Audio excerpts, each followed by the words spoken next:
Hi masters, నమస్తే. Welcome to pyramid master Prakash YouTube channel.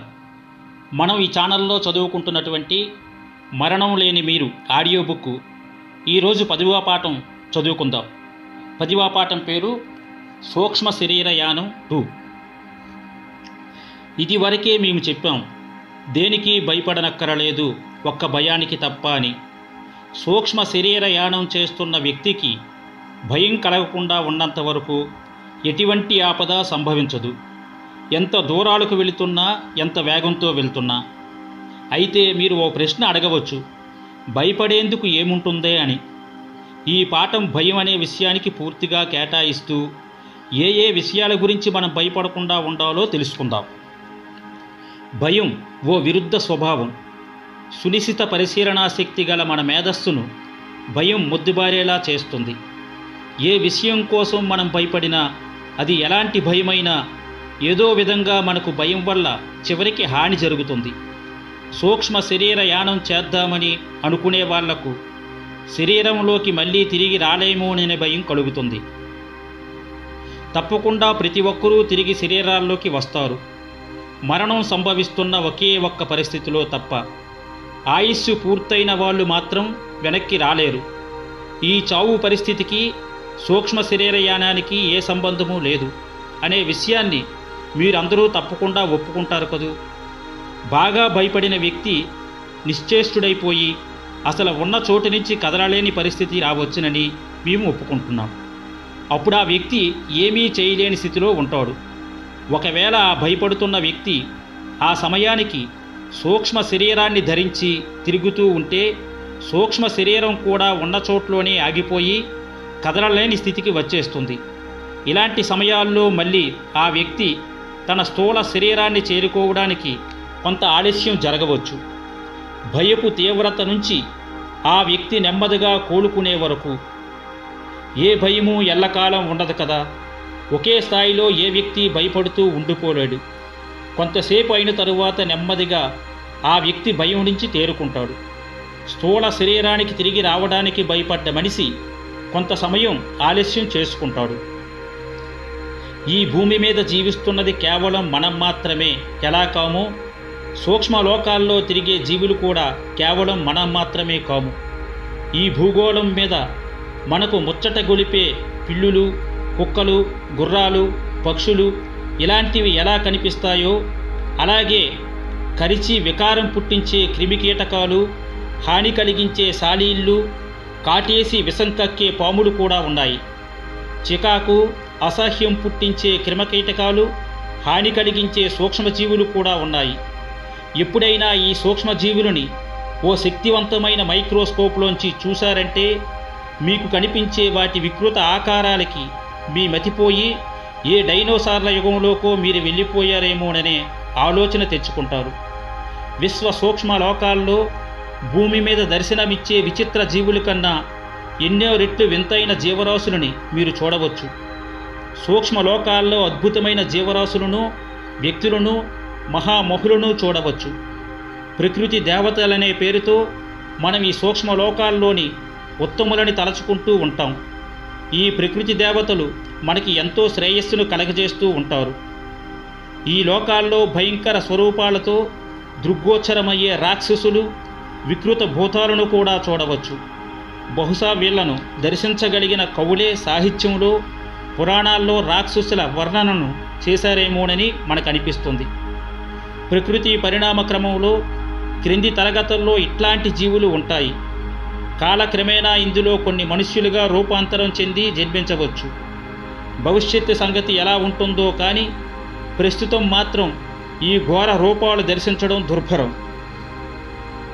మనం ఇక్కడ ఓ క్షణం ఆగి చిత్తుగా త్రాగే త్రాగుబోతులకు కనిపించే పింక్ ఏనుగులు, ఇంకా అలాంటి నిజంగా ఉన్న జీవుల గురించి మాట్లాడుకుంటే మంచిదేమోనని అనిపిస్తోంది. బాగా త్రాగే అలవాటు ఉన్నవాళ్ళు వాళ్ళకు తెలియకుండానే సూక్ష్మ శరీరంతో విహరిస్తూ అత్యంత అధమలోకాల్లో ఇలాంటి జంతుజాలాలని నిజంగా దర్శిస్తూ ఉంటారు. మళ్ళీ మన లోకంలోకి తిరిగి వచ్చాక నిజానికి ఎప్పుడూ పూర్తిగా మన లోకంలో వాళ్ళు ఉండరనుకోండి, ఇది వేరే విషయం. సరే, తిరిగి వచ్చాక ఎక్కడో ఏవో విచిత్ర జీవులని జంతువుల్ని చూసిన అనుభవం వాళ్ళ బుర్రల్లో మెదులుతూ ఉంటుంది. బాగా త్రాగితే సూక్ష్మ శరీరయానం చేసి వచ్చి ఆ విషయాలను గుర్తుంచుకోవడం సాధ్యమే అయినప్పటికీ ఈ పద్ధతిని మీకు బోధించే ప్రయత్నం చెయ్యం. ఎందుకంటే త్రాగుబోతులు చేరగలిగేది అత్యంత హీనమైన సూక్ష్మ లోకాలు మాత్రమే. ఉత్తమ లోకాలకు వాళ్ళు వెళ్ళలేరు. పిచ్చాసుపత్రిలో డాక్టర్లు ప్రయోగించే కొన్ని డ్రగ్స్ కూడా ఇలాంటి అనుభవాలను అందించే శక్తి కలిగి ఉంటాయి.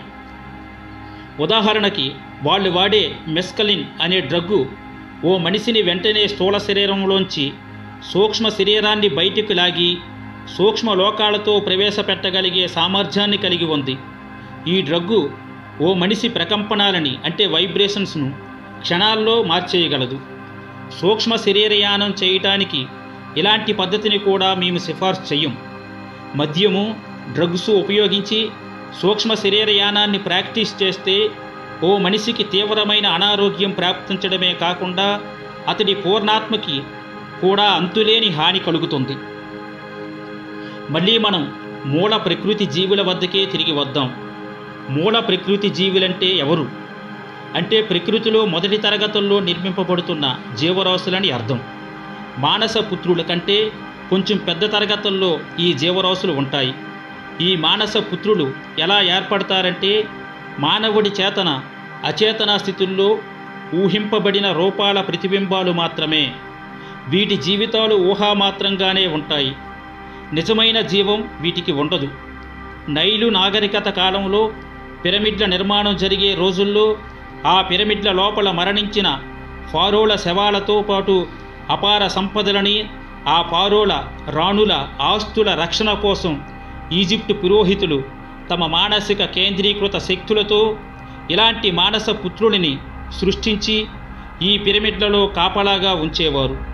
ఆ నిధులని దోచుకోవడానికి ప్రయత్నించే దొంగల చైతన్యం మీద ఈ కాపలా కాస్తున్న మానస పుత్రుల తీవ్రమైన అలజడిని సృష్టించి వాళ్ళని విపరీతంగా హడలగొట్టి దొంగతనం చేయాలన్న ఆశ నుంచి విరక్తులని చేయడానికే ఈ మానసపుత్రుడు సృష్టి చేయబడేది.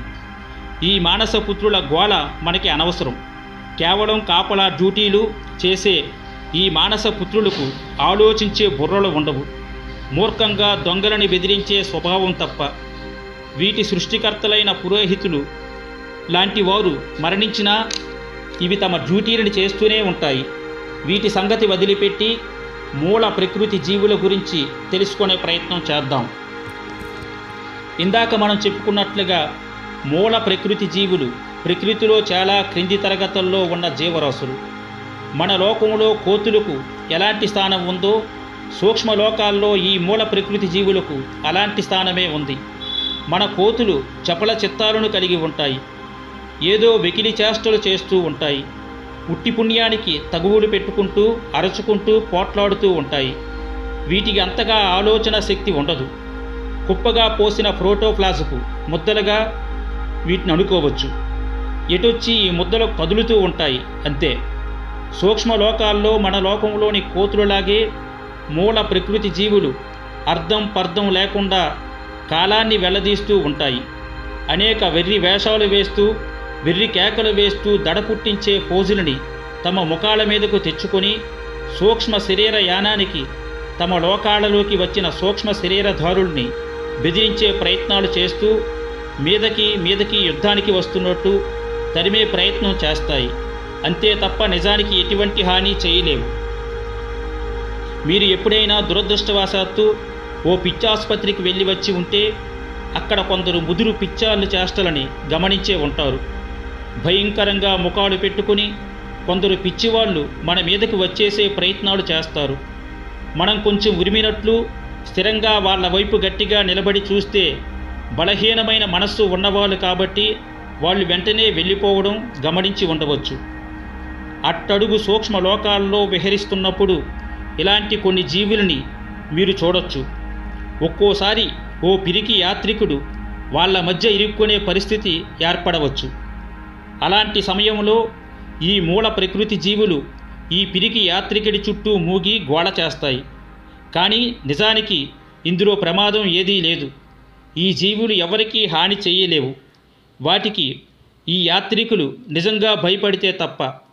సూక్ష్మ శరీర యానాన్ని క్రొత్తగా మొదలుపెట్టిన సాధకుడి దగ్గర ఇలాంటి జీవులు 2-3 కలిసి పోగై అతడి దారి కాస్తాయి. అతడేం చేయగలడో చూడడానికి. మన నిజ జీవితంలో కూడా ఎవరైనా క్రొత్తగా కారు డ్రైవింగ్ నేర్చుకుంటూ ఉంటే ఇలాంటి రకం మనుషులే కొందరు అక్కడే తిష్టవేసి కూర్చొని ఉంటారు. ఆ డ్రైవర్ ఏదైనా తప్పులు చేసి ఉక్కిరి బిక్కిరి అవుతూ ఉంటే చూసి ఆనందించడానికి, వాళ్లకు ఉత్సాహం కల్పించే ఉపద్రవాలు ఏవైనా జరిగితే బాగుంటుందని వాళ్ళు ఎదురు చూస్తూ ఉంటారు.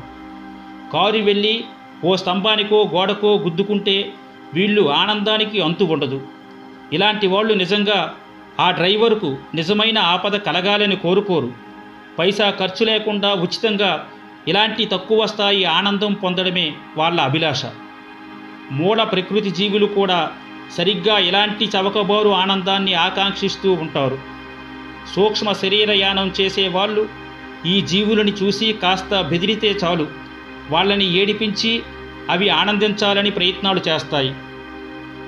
భయంకరంగా మొకాలు పెట్టు ఇకిలిస్తును ఏదో ఒక పద్ధతిలో సూక్ష్మలోక యాత్రికుడికి ఏ హాని ఇవి చెయ్యలేవు. ఉత్తినే కుక్కల్లాగా ప్రవర్తిస్తూ ఉంటాయి. కుక్కలు అరుస్తూ గోడ చేస్తాయని మీకు తెలుసు. మురిగే కుక్కలు కరవవని కూడా మీకు తెలుసుగా. మనిషి భయాన్ని విడిచిపెట్టేంతవరకు వీటి అరుపులు ఆగవు. భయపడకండి, మీకు ఏ ప్రమాదము రాదు.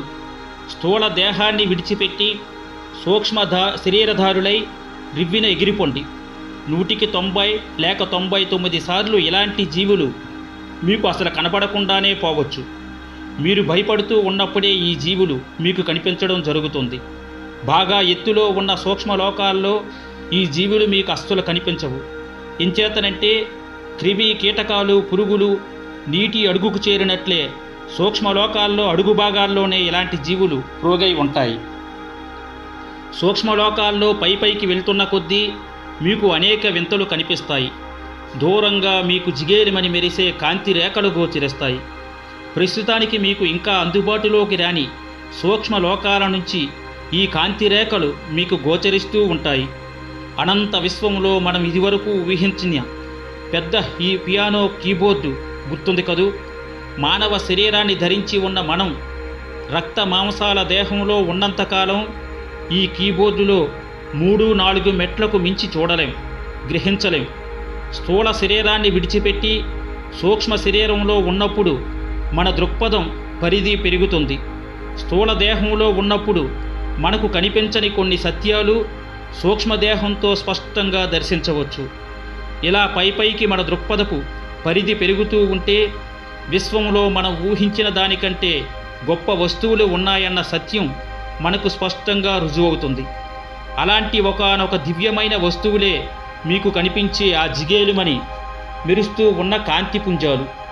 ఇవి ఎంతో తీక్షణంగా వెలుగుతూ ఉండడం వల్ల నిజానికి ఆ వస్తువులు ఎలా ఉంటాయో గ్రహించడానికి మీకు వీలుపడదు. ప్రస్తుతానికి మధ్య భాగంలోని సూక్ష్మ లోకాల వరకు వచ్చిన మన ప్రయోగాన్ని ఆపుదాం. ఈ లోకంలో మీ బంధువులని మిత్రులని దర్శించవచ్చు. అన్ని దేశాలు తిరగవచ్చు. అక్కడి గొప్ప గొప్ప భవనాలను చూడవచ్చు. అక్కడ ఏ భాషలోని గ్రంథాలనైనా సులభంగా చదివేయచ్చు. మధ్యమ సూక్ష్మ లోకాల్లో మీకు అన్ని భాషలు తెలిసి ఉంటాయి.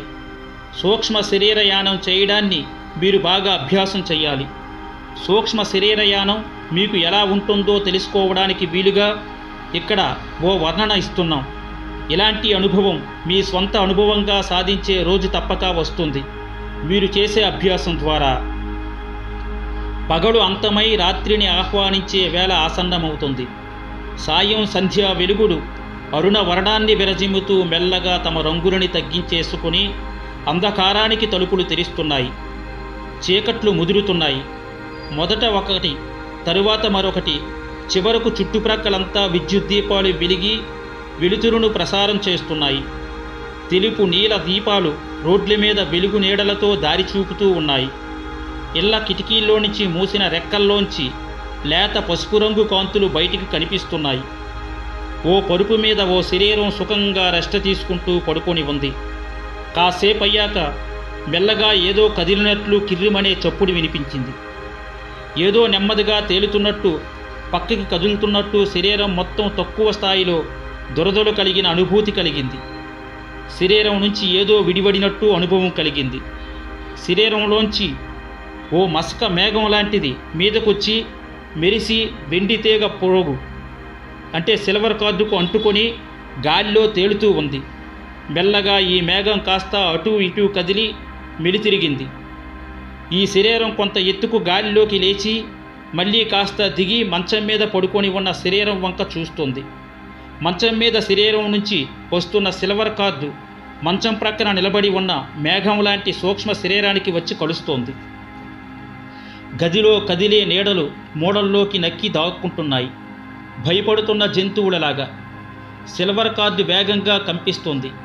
పాడిపోయిన లేత నీలి వెండి ఛాయితో సిల్వర్ కార్డు మెరుస్తోంది. సూక్ష్మ శరీరం కూడా నీలిరంగును ప్రతిబింబిస్తోంది. సూక్ష్మ శరీరం ఓసారి అటూ ఇటూ చూసి మళ్ళీ పడక మీది స్థూల శరీరం వైపు తన దృష్టిని ప్రసరించింది. కళ్ళు మూసుకున్న ఆ దేహంలో చలనం లేదు, ఎక్కడా అలజడి లేదు. ఉచ్ఛ్వాస నిశ్వాసాలు ప్రశాంతంగా తేలిగ్గా సాగుతున్నాయి. సిల్వర్ కార్డు ప్రకంపనలు కూడా తగ్గిపోయాయి. అందువల్ల ఎక్కడా ఏ ఇబ్బంది ఉన్నట్టు ఆధారాలు లభించడం లేదు. తృప్తిపడ్డ శరీరం నిశ్చలంగా నెమ్మదిగా గాలిలోకి లేస్తుంది. ఇంటి పైకప్పులోంచి బయటకు వచ్చి నిషీది గాడిలోకి దారితీసింది. సిల్వర్ కార్డు పొడవు అంతకంతకు పెరుగుతోంది, కానీ అది సన్నబడటం లేదు. ఓ గ్యాస్ బెలూన్ను దారంతో ఇంటికి కట్టివేసినట్టుగా సూక్ష్మ శరీరం, సిల్వర్ కార్డు కనిపిస్తున్నాయి. సూక్ష్మ శరీరం ఇంకా ఎత్తుకు ఎగిరింది. 50, 100, 200 అడుగుల ఎత్తు వరకు ఎగిరిన తరువాత సూక్ష్మ శరీరం ఓసారి ఆగి తాఫీగా బద్ధకంగా గాలిలో తేలియాడుతూ అన్ని వైపులకు చూసింది. వీధిలో ఉన్న అన్ని ఇళ్లల్లోంచి ఆకాశంలోనికి లేత నీలిరంగు గీతలు ఎవరో గీసినట్లు కనిపిస్తున్నాయి.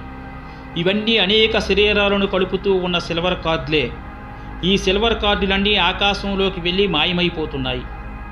మానవులందరూ రాత్రి వేళలో సూక్ష్మ దేహాలతో బయటికి వచ్చి సూక్ష్మ శరీరయానం అంటే ఆస్ట్రల్ ట్రావెల్ చేస్తూ ఉంటారు. ఆ విషయం వాళ్ళకి తెలిసినా తెలియకపోయినా అభ్యాసం చేస్తున్న కొంతమంది ఆత్మజ్ఞానులకు మాత్రం సూక్ష్మలోక యాత్రలో వాళ్ళు చేస్తున్న పనులన్నీ, వాళ్ళ అనుభవాలు అన్నీ వాళ్ళు స్థూల శరీరంలోకి తిరిగి వచ్చిన తరువాత కూడా గుర్తుంటాయి. మనం ప్రస్తుతం గమనిస్తున్న సూక్ష్మ శరీరం ఇళ్ల కప్పుల మీద చాలా ఎత్తులో గాలిలో తేలుతూ ఇటు వెళ్ళాలా అని ఆలోచిస్తూ ఉంది. చివరకు చాలా దూరంలో ఉన్న ఓ ప్రాంతానికి వెళ్ళాలని నిర్ణయించుకుంది. అలా నిర్ణయం జరిగిన క్షణాన్నే ఊహించలేనంత వేగంతో, అంటే ఇంచుమించు మనోవేగంతో ఆ సూక్ష్మదేహం భూమి మీద, సముద్రాల మీద రివ్వున ఎగురుతోంది, ముందుకు సాగుతోంది. సముద్రం మీద నుంచి సూక్ష్మదేహం సాగిపోతూ ఉంటే క్రింద ఉవ్వెత్తిన తెల్లటి నొరుగులని పైకి లేస్తున్న పెద్ద అలలు ఎగిరిపడుతున్నాయి. ఈ ప్రయాణంలో ఓ సముద్రం మీద అలజడిలో వెళ్తున్న ఓ పెద్ద నావని, అందులో వెలుగుతున్న దీపాల కాంతులని, ఆ నావ డెక్క మీద నుంచి వినివస్తున్న సంగీత నినాదాలని సూక్ష్మ శరీరం గమనించింది. సూక్ష్మ శరీరం వేగంగా ముందుకు కదులుతూ కాంతి వేగాన్ని దాటి పైనుంచి చీకటి పడక ముందు జరుగుతున్న సాయంత్రంలోకి పయనించింది. అలాగే మిట్ట మధ్యాహ్నం వేళలో తను ఏ ప్రాంతానికి ప్రయాణాన్ని సంకల్పించిందో ఆ నగరం మీదకు చేరి అక్కడి నుంచి నెమ్మదిగా క్రిందకు దిగసాగింది. అత్యంత సన్నిహితులు, బంధువులు, ప్రేమపాత్రులు ఉన్న ఆ నగర వీధుల్లోకి స్థూల శరీరాలతో రోడ్ల మీద నడుస్తున్న జనాల మధ్యలోకి ఏమాత్రం చప్పుడు లేకుండా, ఎవరి కళ్ళలోనూ పడకుండా సూక్ష్మ శరీరం నేల మీదకు దిగింది. చాలా సమయం గడిచిపోయిన తరువాత సూక్ష్మ శరీరాన్ని వెనక్కు గుంజుతున్నట్టు జ్ఞానం కలిగింది. సిల్వర్ కార్డు సూక్ష్మ శరీరానికి సంకేతం పంపుతుంది. సుదూర దేహంలో నిద్రిస్తున్న స్థూల శరీరం కాబోతున్న సూర్యోదయాన్ని గుర్తిస్తూ సూక్ష్మ శరీరాన్ని వెనక్కి రమ్మని ఆజ్ఞ ఇస్తున్న తరుణం ఆసన్నమయ్యింది. సూక్ష్మ శరీరం ఇంకా కొంతసేపు తటపటాయించింది, కానీ చివరికి ఆ ఆజ్ఞకి లోబడి తప్పింది కాదు. హెచ్చరికలు ఎక్కువయ్యేసరికి సూక్ష్మ శరీరం గాలిలోకి లేచి ఓ క్షణం స్థిరంగా నిలబడి సముద్రం మీద వలస నుంచి స్వదేశానికి తిరిగి వచ్చే పక్షిలాగా రివ్వుమని పయనించింది. సముద్రాలు, దేశాలు అధిగమించి క్షణమాత్ర కాలంలో తాను బయలుదేరిన ఇంటి మీద చప్పున ఆగి నిలబడింది. మిగతా సిల్వర్ కార్డులు అల్లాడుతూ మిగతా శరీరాలని వెనక్కి రమ్మని తీవ్రంగా సంకేతాలను పంపుతున్నాయి. కొన్ని శరీరాలు తిరిగి వచ్చేస్తున్నాయి.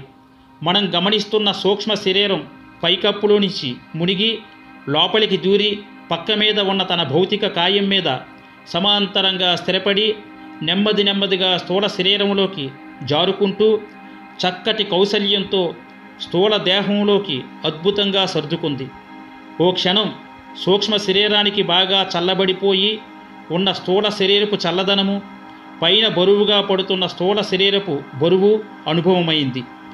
దూది పింజలుగా ఎగిరిపడుతున్నప్పటి స్వేచ్ఛ మాయమైంది. ఇప్పటి వరకు పరిశీలించిన దివ్యమైన రంగులన్నీ మాయమయ్యాయి. వాటి బదులు చల్లటి దేహం బారిన పడింది. వెచ్చటి వంటి మీద బాగా తడిసిపోయి నీళ్లు ఓడుతున్న డ్రస్సును ధరించినట్లు సూక్ష్మ శరీరానికి అనిపించింది. పడక మీద శరీరం కదిలింది. కళ్ళు తెరుచుకున్నాయి. కిటికీలోంచి దూసుకొస్తున్న బాలభానుడి లేత రశ్మిని పరికించిన ఆ దేహం, నాకు రాత్రి జరిగిన అనుభవాలన్నీ గుర్తున్నాయి అంది. మీరు కూడా ఇలాంటి అనుభవాన్ని పొందవచ్చు. మీరు సూక్ష్మ శరీరాలతో సూక్ష్మలోక విహారాలను పూర్తి చైతన్యంతో చేయవచ్చు. మీరు ప్రేమించే వ్యక్తులని చూడవచ్చు. మీరు ఎంత గాఢంగా ప్రేమిస్తారో అంత సులభంగా వాళ్ళ దగ్గరికి చేరుకోవచ్చు. ఇందుకు కావలసిందల్లా సాధన, మరింత సాధన మాత్రమే. ప్రాచ్య కథలు ఏం చెబుతున్నాయంటే, పూర్వం అందరూ సూక్ష్మ శరీర యానాలు చేసేవారని, కానీ ఎందరో దాన్ని సక్రమంగా వినియోగించకుండా విపరీత పోకడలు పోవడం వల్ల వారి నుంచి ఆ శక్తులను తిరిగి తీసేసుకోవడం జరిగిందని, మంచి ఆలోచనలతో స్వచ్ఛంగా ఉన్నవారికి, మంచి మనసు ఉన్నవారికి గుదిబండ లాంటి దేహం నుంచి సులభంగా యథార్థగా సంచారం చేయగల వీరుని సాధన కల్పిస్తుంది. ఈ సాధన 5 నిమిషాల్లోనే 5 రోజుల్లోనూ సిద్ధించదు. సంపూర్ణంగా నేను సూక్ష్మ శరీర యానాన్ని చేయగలను అని ఊహించగలిగి ఉంటేనే ఇది సాధ్యం. మీరు ఏం చేయగలమని అనుకుంటారో ఆ పనులనే మీరు చేయగలరు. మీరు నమ్మిన, మనస్ఫూర్తిగా విశ్వసించిన పనులను మాత్రమే మీరు చేయగలరు. విశ్వసించండి, నమ్మండి. మళ్ళీ ఇంకోసారి మీరు ఏమాత్రం భయపడకండి. మీకు ఏ ఆపద రాదు. ఎంత భయంకరమైన మూల ప్రకృతి జీవులు కనిపించినా నిజానికి కనిపించకపోవచ్చు కూడా. మీరు భయపడకుండా ఉంటే ఏమీ చేయలేవు. నిర్భయంగా ఉండటమే మీకు నిజమైన రక్షణ. కాబట్టి మీరు సాధన చేస్తారా? ఎక్కడికి వెళ్ళాలో నిర్ణయించుకున్నారా? మీ సయ్య మీద పవళించబడి ఒంటరిగానే సుమా. మీరు ఎక్కడికి వెళ్ళాలని అనుకుంటున్నారో, అక్కడ ఎవరిని చూడాలనుకుంటున్నారో, ఏం చూడాలనుకుంటున్నారో నిశ్చయంగా మీకే చెప్పుకోండి. మీరు ప్రొద్దున్న లేచాక రాత్రి జరిగినదంతా గుర్తుంటుంది. అభ్యాసంతోనే దీనిని సాధించవచ్చు. ఓకే ఫ్రెండ్స్, 10వ పాఠం పూర్తయింది. రేపు మళ్ళీ 11వ పాఠంలో కలుద్దాం. Okay, thank you.